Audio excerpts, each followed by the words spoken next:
சென்னை, விருதுநகர், ராமநாதபுரம் உள்ளிட்ட தமிழ்நாட்டின் பல்வேறு மாவட்டங்களில் கனமழை பெய்தது. இதனால் குளிர்ச்சியான சூழல் நிலவுகிறது. சென்னையில் அடையாறு, வேளச்சேரி, மெரினா, திருவொற்றியூர், வண்ணாரப்பேட்டை உள்ளிட்ட இடங்களில் சுமார் 2 மணி நேரத்திற்கு மேலாக காற்றுடன் கூடிய கனமழை பெய்தது. இதனால் வாகன ஓட்டிகள் மழையில் நனைந்தபடியே சென்றனர்.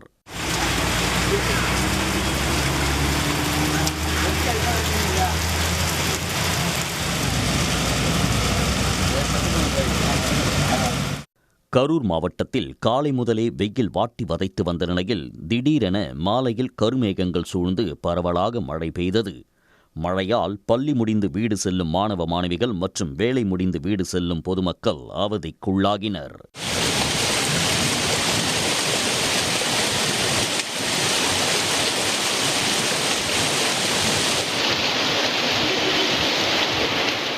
இதேபோல் மதுரை மாவட்டம் மேலூர் மற்றும் அதன் சுற்றுவட்டார பகுதிகளான உரங்கான்பட்டி, சறுக்கு வளையப்பட்டி, பழையூர்பட்டி, நாவினிப்பட்டி உள்ளிட்ட பல்வேறு இடங்களில் 20 நிமிடங்களுக்கு மேலாக மிதமான மழை பெய்தது.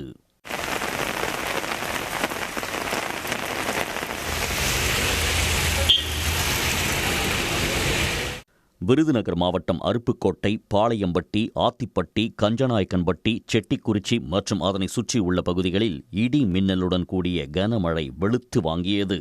இதனால் குளிர்ச்சியான சூழல் நிலவுவதால் விவசாயிகள், பொதுமக்கள் மகிழ்ச்சி அடைந்துள்ளனர்.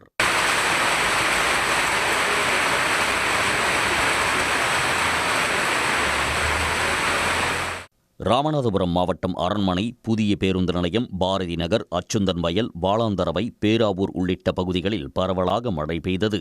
தாழ்வான பகுதிகளில் மழைநீர் குளம் போல் தேங்கியது.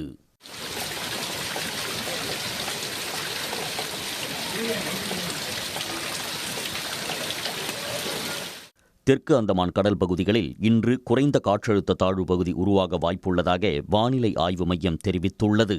இது மேற்கு வடமேற்கு திசையில் நகர்ந்து வரும் திங்கட்கிழமை தென்கிழக்கு வங்கக்கடல் பகுதிகளில் காற்றழுத்த தாழ்வு மண்டலமாக வலுவடையக்கூடும் என்றும் அறிவிக்கப்பட்டுள்ளது.